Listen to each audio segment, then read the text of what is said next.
당신이 몰랐던 인물의 인생. 오늘은 검사 출신 정치인 국회의원 홍준표입니다. 먼저 시작하기에 앞서 영상에 정치색은 없습니다. 매번 정치인의 인생 영상을 올릴 때마다 하는 말인데, 논란들이나 비하인드 이야기, 일화들은 몰랐던 사실 이야기편에서 따로 제작되어 다뤄집니다. 이 영상도 물론 따로 영상이 제작이 되고요. 인생 영상은 정말 말 그대로 인생만을 다룬 영상입니다. 실제로 저는 좌우 전부 별로 안 좋아합니다. 하지만 또 좌우 두 쪽 다 좋아하는 정치인이 있기도 하죠. 그러니까 여러분들도 잠시 정치색을 내려놓으시고 보시면 좋겠습니다. 그럼 시작하겠습니다. 먼저 소개부터 간단하게 하고 시작할게요. 검사 출신 정치인이며 현 21대 국회의원이기도 합니다. 1982년 사법시험에 합격하여 14기 사법연수원을 수료하고 1984년 청주 지방검찰청에서 검사로 지내다가 전두환 노태우 정권의 권력형 비리와 조직폭력배 범죄를 성역 없이 수사한 정의로운 검사로 알려지고, 이 활약상이 1995년 모래시계를 통해 소개되면서 일명 모래시계 검사로 일반 사람들에게도 알려지게 됩니다. 이 인지도를 바탕으로 YS에게 발탁되어 신한국당에서 정치를 하게 되죠. 몰랐던 사실 이야기 편에서 논란만 10분 이상이 나올 만한 사람이지만 사실 대권 잠룡으로서 보수정당 정치인 중 가장 경력이 좋습니다. 서울 4선 국회의원, 재선 도지사, 원내대표, 당대표를 거쳐 대선 후보로도 출마했고 21대 국회 재입성도 성공했죠. 정치적으로는 PK보다 TK 계열로 분류되는데 중고등학교 모두 경상북도 대구시에서 다녔던 영향이 큽니다. 본인이 스스로 TK의 성골은 아니더라도 진골은 된다고 말하기도 했죠. 그럼 본격적으로 인생 이야기 시작해볼까요? 1953년 11월 20일, 호적상으로는 1954년 12월 5일 경상남도 창녕군 서동마을에서 넷째로 태어납니다. 아버지는 무학에다가 소장농으로 경제적으로 무능하고, 어머니는 흔히 까막눈이라고 하는 문맹이었죠. 어릴 때 사채꾼에게 머리채를 잡혀 곤욕을 치른 적도 있습니다. 어려운 집안들이 그렇듯 창녕군, 합천군, 대구를 전전하며 초등학교 시절 6군데나 전학을 다닙니다. 덕분에 친구를 사귈 수 없어 공부에만 전념했다고는 하네요. 누구보다도 열심히 했고 초등학교에서는 1등을 도맡아 합니다. 다만 몸은 영양부실로 성인이 되어서도 몸이 야위였고, 초등학교 졸업 당시의 키가 124cm 밖에 안 되었죠. 공부에 재능이 있다고 생각한 홍준표는 가정 형편이 어려웠지만 도시에서 공부해보겠다고 부모님을 설득해 대구시의 영남중학교에 진학합니다. 숙식은 대구 직물공장에 취직한 누나 방에서 얹혀 살면서요. 대구에 갈 때 장대비가 쏟아지던 날 8km를 걸어 대구행 버스를 탔는데, 무거운 지게를 진 아버지 뒤에서 공부를 열심히 해서 절대 가난에 대물림하지 않겠다는 각오를 합니다. 대구의 사글세방에서 누나가 도시락을 싸주기는 하였지만 매일이 아니어서 굶는 날이 더 많았고, 운동장에서 수돗물로 배를 채웁니다. 이렇게 가족이 떨어져서 살다가 홍준표 하나 때문에 온 가족이 대구광역시로 이사를 옵니다. 비가 오면 물이 새는 새방 단칸에 온 가족이 함께 살림을 차리죠. 어머니는 사과를 팔고 아버지는 막노동을 하며 홍준표를 키웁니다. 중학교 때부터 홍준표는 4시간 정도만 자고 공부를 해 영남중학교에서도 1등은 항상 홍준표가 도맡아서 했죠. 고등학교에 진학할 때가 되어 명문고인 경북고등학교로 가고 싶었지만 장학금이 안 나와서 결국 영남고등학교로 진학합니다. 이것은 홍준표의 컴플렉스 중 하나로 후에 출세에도 핸디캡이 됩니다. 슬픈 일화로 이화여대 학생과 소개팅을 했는데 영남고를 나왔다고 하니 자리를 박차고 나간 일이 있죠. 그 싸가지를 밥 말아 먹었네요. 명문 중 명문고를 심하게 따지던 20세기 당시에는 있을 법한 일이었다고 합니다. 저는 이때 어려서 잘 모르겠지만 그랬다고 하네요. 이때를 이유로 상처를 받고 미팅을 다시는 하지 않습니다. 출신 고교에 대한 컴플렉스는 검찰 생활에까지 이어졌는데, 비평준화 시절 명문고등학교 출신들이 질비한 검찰 조직 내에서도 멸시를 받았다고 합니다. 중학교, 고등학교 동문들끼리 끌어주고 밀어주는 문화가 만연하여 비주류의 서름을 느껴야만 했고, 법학과 졸업생도 아니었으며 가난한 흑수저 출신인 것까지 더해져 검찰 내에서도 그야말로 개무시 당하죠. 홍준표는 커리어에서 평생 아웃사이더 또는 비주류를 자처했는데, 그 원인으로 출신 고등학교에 대한 열등감, 자신의 가난했던 집안 배경 등으로 인한 콤플렉스를 꼽는 사람도 있습니다. 원래는 경북대 의과대학 진학을 목표로 공부를 했습니다. 당연히 이과였죠. 경북대가 국립대라 학비가 싼 편인데도 형편이 되지 않아 아버지는 학비와 생활비가 들지 않는 육사에 진학하라고 합니다. 여기 이야기가 상당히 재밌습니다. 실제로 연설에서 홍준표 라이프 스토리라고 직접 말한 부분이기도 하죠. 그래, 형편도 안 좋은데 육사를 가야겠다라고 생각하던 중 아버지가 도둑누명을 쓰고 경찰서를 들락날락하는 모습을 보며 경찰보다 더 위의 사람이 누군가, 그래 검사가 돼야겠다, 검사가 되어서 힘없는 사람들, 아버지 같은 사람들을 도와야겠다며 고려대학교 법과대학을 가려고 준비를 시작합니다. 그 당시 이과였기 때문에 담임에게 이야기를 하자 우리 학교에서 고려대 법과를 간 적이 없다, 네가 가면 장을 지진다고 했죠. 근데 붙습니다. 그 당시 등록금이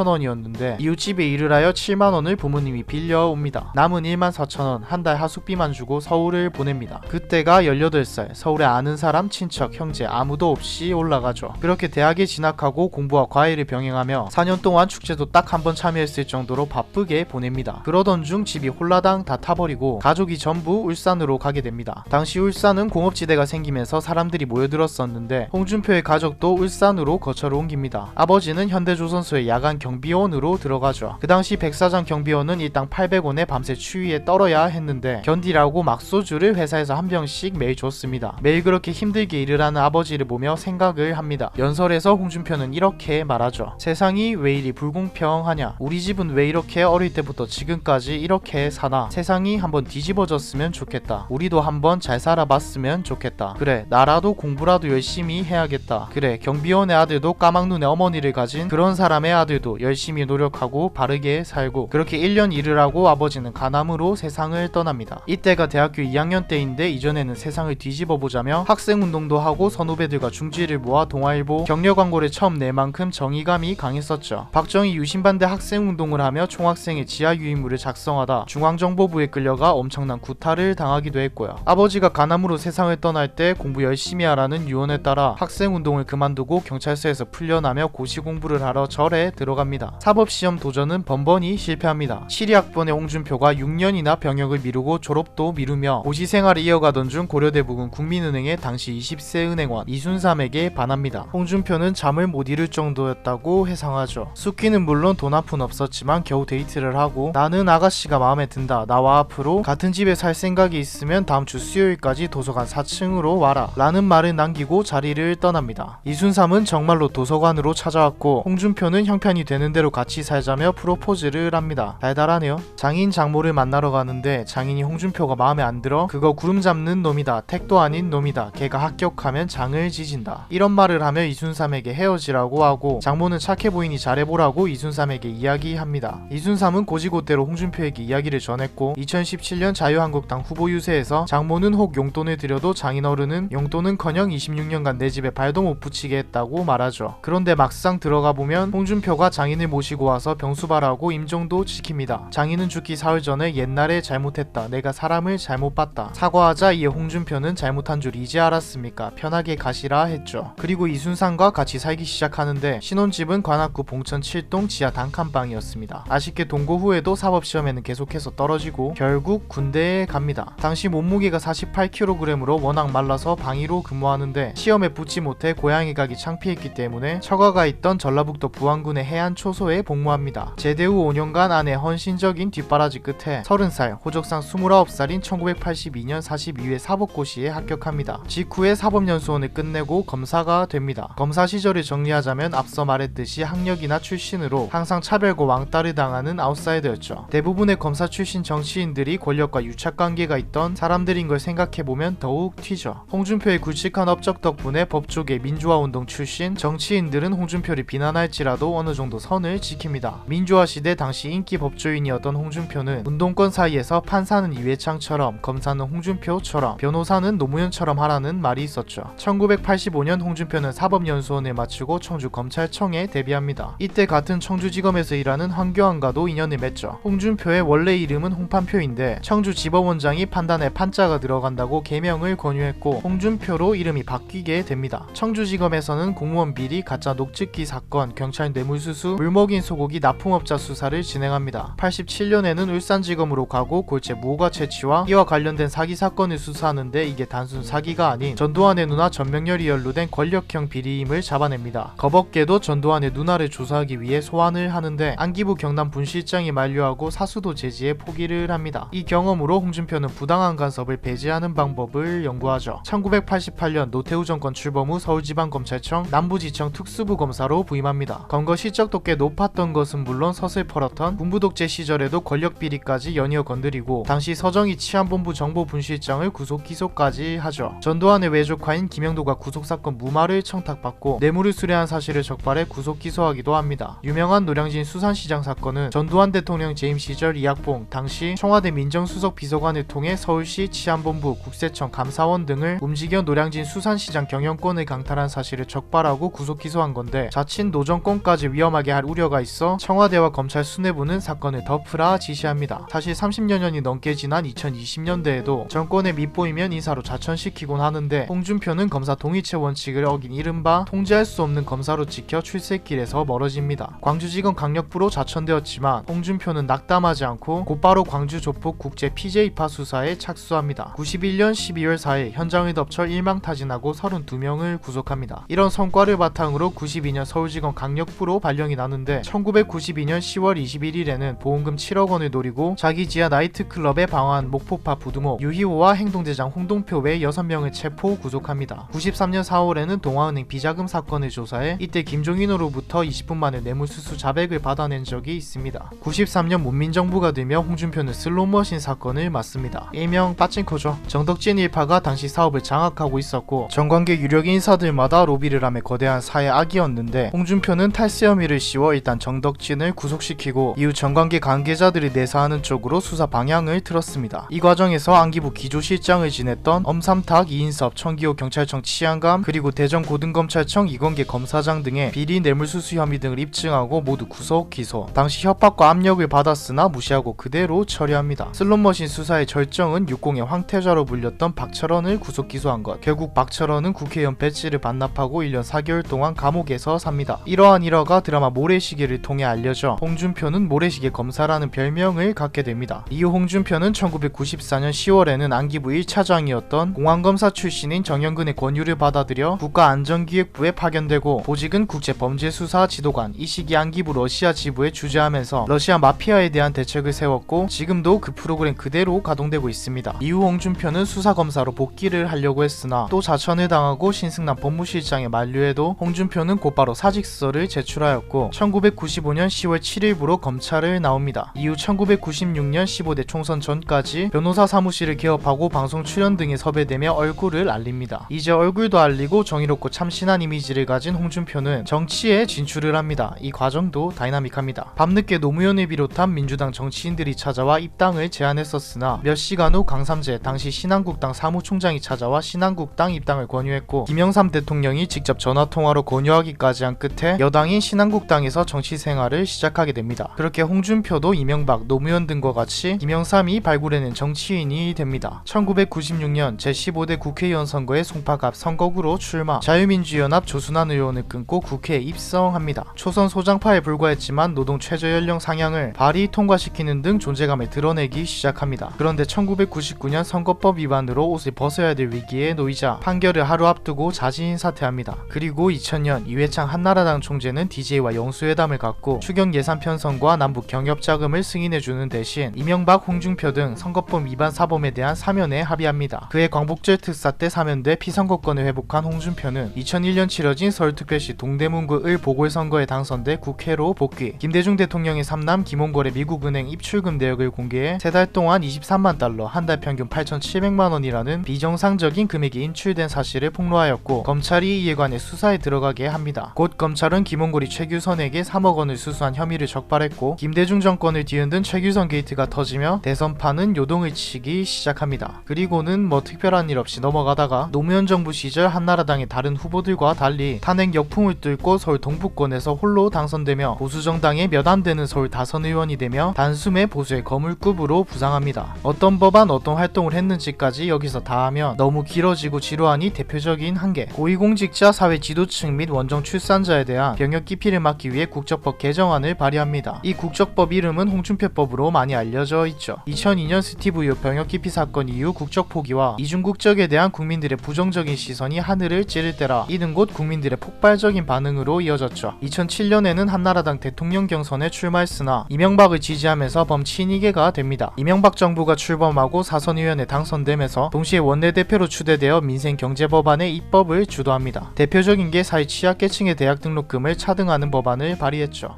2011년에는 한미 자유무역협정 비준안을 통과시키고 당시 여론은 매국노 일산의약 소리를 뱉었지만 홍준표는 그냥 감행합니다. FTA는 당시 민주당이 반대했지만 현재는 오히려 FTA에 찬성하는 입장으로 바뀐 상태죠. 그때 대중들도 시위까지 하며 반대했지만 결국 한미 FTA는 성공적인 협정으로 남게 됩니다. 오히려 한국에 큰 이득을 안겨준 협정이 되죠. 뭐 지금은 미국산 소고기 잘 사먹으니까요. 4개월 만인 같은 해 2011년 한나라당 당대표에서 사퇴하고 새누리당으로 이름을 바꾸며 박근혜 비대위 체제로 갑니다. 이 여파로 2012년 국회의원 선거에서도 떨어지며 야인 생활로 접어들었으나 금방 복귀합니다. 경남도지사 보궐선거에서 당선되며 복귀하죠. 홍준표는 경남지사로 있던 3년 6개월 동안 총 1조 4천억 원의 채무를 행정개혁만으로 청산하였고 경남은 전국 최초의 흑자 광역지자체가 되었습니다. 대한상공회의소에서 2년 연속으로 가장 기업하기 좋은 지역으로 선정되기도 하였죠. 하지만 도정 과정에서 국회 국정조사권까지 발동됐던 진주의료원 폐업, 보편화된 무상급식을 좌파 정치 세력에 전유물인 양 규정하며 이념 논쟁을 촉발하고 막말 때문에 아쉬움이 남긴 했습니다. 그리고는 박근혜 탄핵과 동시에 대선 출마, 지키겠습니다 자유 대한민국이라는 슬로건으로 보수의 대표로 대선 출마를 합니다. 이때 대선 토론이 정말 재밌는데 홍준표는 어차피 문재인이 될 걸 안다. 하지만 보수에서 총대 메고 나갈 사람이 없으니 나라도 총대 메고 나가야 한다며 출마를 했는데